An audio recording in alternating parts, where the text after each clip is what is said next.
there's this thing that exists, this multi-headed snake, and it's got this infinity problem. It's everywhere. That's that little circle down there. And the problem is, well, what do you do with it? You cut off one head, 7 more grow. That's the eternal problem of life. And the problem is, there is the category of problems in life, and it ain't going anywhere. And so the question is, can you deal with the whole category at the same time? That's the thing. That's how to be in the world, is to deal with that category all at the same time. And so how did human beings, what did they come up with as a solution? And that's so cool too, because the solution they come up with not only was the heroism that allows you to approach what you're terrified by and what you find offensive and to learn from it, but also the idea of sacrifice, and that was played out by cultures everywhere, including human sacrifice. And you think, what the hell was up with those crazy bastards so long ago? They were sacrificing to gods all the time. What kind of clueless behavior was that? Burn something and please God. Burn something valuable and please God. It's like, what was with them? What were they thinking?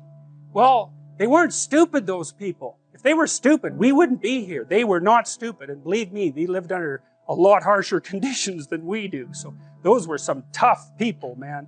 You know, back then you'd last about 15 minutes. And so you don't want to be thinking of your ancestors as stupid. Like, there's no real evidence that we're much different cognitively than we were 150,000 years ago.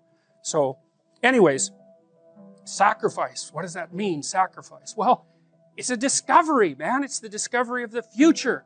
It's like the future is actually the place where there is threat. And it's always going to be there. So what do?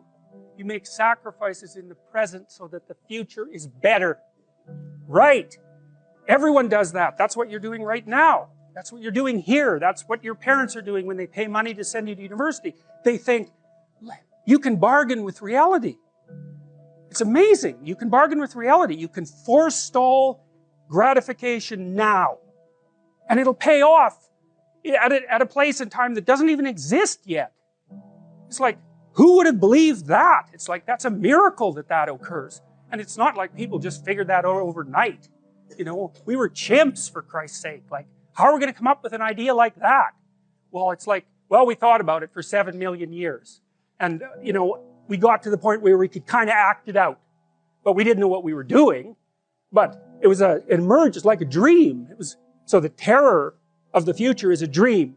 And the solution to the dream of the terror of the future is another dream. And it comes out in mythology and in fantasy and in drama, where you act out the sacrifice. And then it's a step on the way to full understanding.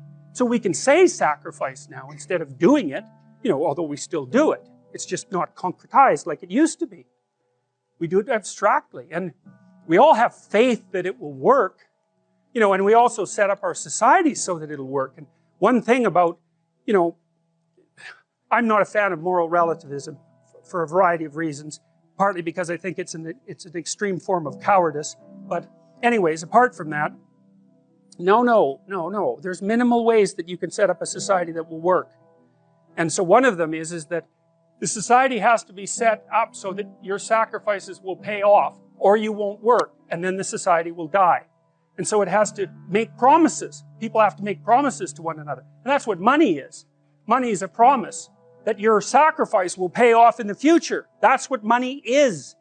And so if the society is stable, you can store up your work right now.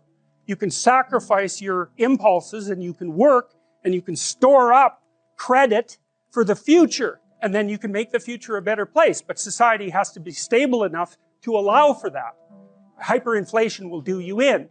So the promise that's implicit in the currency is the promise that what you're doing now will pay off in the future. And if people don't have that promise, then, well, we know what they do. Because in gangs, for example, say gangs in North America, the time horizon of the gang members shrinks rapidly because they don't really expect to be alive much past 21. And so they get really impulsive and violent. And like, why the hell not? That's what you do when the future doesn't matter, when it's not real. You default back to living in the moment, and you take what you can get right now. And no wonder, because you don't know if you're going to be around in a year. And you get whatever you can while you can bloody well get it. And that's like anarchy, that state. And so you don't want to live in, some people like to live in that state because they're really wired for that, you know.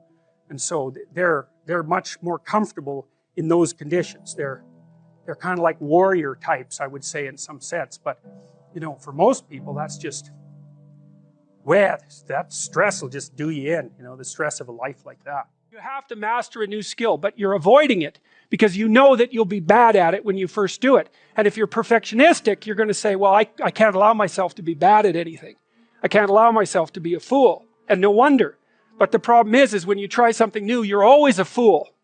And so unless you're willing to be a fool, you can't learn anything new. And that's also why Jung regarded the trickster as the precursor to the savior, archetypally speaking, is because you cannot do the right thing unless you're willing to be a fool first.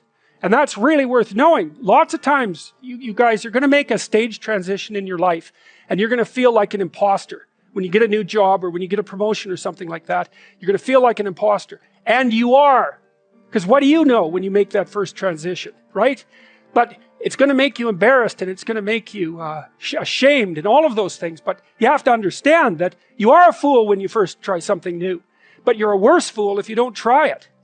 Now, that doesn't mean you should, you know, make like you know everything as soon as you're promoted or you have some transition in status. That's foolish, of the wrong sort. But to know that you have to be fallible in order to progress is an unbelievably useful thing. It can free you up. You know, I was talking to a writer the other day about his process for beginning writing. He's written many books. He writes a very, very, very bad first draft. Right, and that's a good way to think about things, is throughout your life you're going to be doing that, is writing the next draft of you, and it's pretty bad to begin with. But that's okay, because it isn't going to get any better unless you put yourself out into the domain of the unknown to begin with. So I might say, well, why are you going to university? Or I might say, what are you doing right now? And then the answer would be, well, I'm sitting in class. And then the question would be, well, why are you sitting in class? And the answer to that would be, well, because I want to take this course. And why? Well, it's because I want to get my degree. So why? Well, because I want to be prepared for a career and a productive and high quality life when I get out. Well, why? Well, you know, you can keep saying why pretty much indefinitely, and as you answer, you go farther and farther out in time scales. Now, it's a tricky thing, because one of the things I might tell you, this is a very complex cognitive problem, is, well, where should you stop? So, for example, I could say to you, do you want $100 an hour, or do you want 50,000 years in 75 years? You're going to think, well, I'll probably take the $100 now. Well, how about 200 years? It's like, well, I'm not going to be there. I'll take the $100 now. Well, so obviously thinking out 200 years is not that helpful. Now, you might think, well, no, you should calculate the effects of your actions on the vastest time span possible and include the largest number of people if you're really going to equilibrate it. But the problem is you can't do the computations, because you get this thing called combinatorial explosion happening, which is that it's like a chessboard. You make one move, okay, fine. But then you could make 4, and then with each of those you could make 4 more, and then with each of those you could make 4 more. And soon, if you're looking 20 moves ahead, it's like there's so many moves that the other person could possibly make that looking that far ahead is pointless. You can't do the computations. And so we don't know how far you should look into the future. It depends on how stable your environment is. But 1 month seems okay. A year, yeah. 3 to 5 years, that's what I'll have you do when you do the future authoring program. 20 years? Probably not. And the reason for that is the margin of error in your prediction grows so large that your prediction isn't worth anything. And you can really see how that's the case now. Because, like, what's it going to be like in 20 years? When I was a kid, I used to read science fiction. It was like plausible accounts of the potential future. It's like, now? Who knows? Anything could happen. Anything could happen. You know, you could be 3/4 robot in 20 years. You could have a lifespan of 10,000 years. I mean, we just do not know. We could be living in caves again with everything in ruins. We don't have a clue what's going to happen. So 20-year span, I would say, you know, get friendly with computers.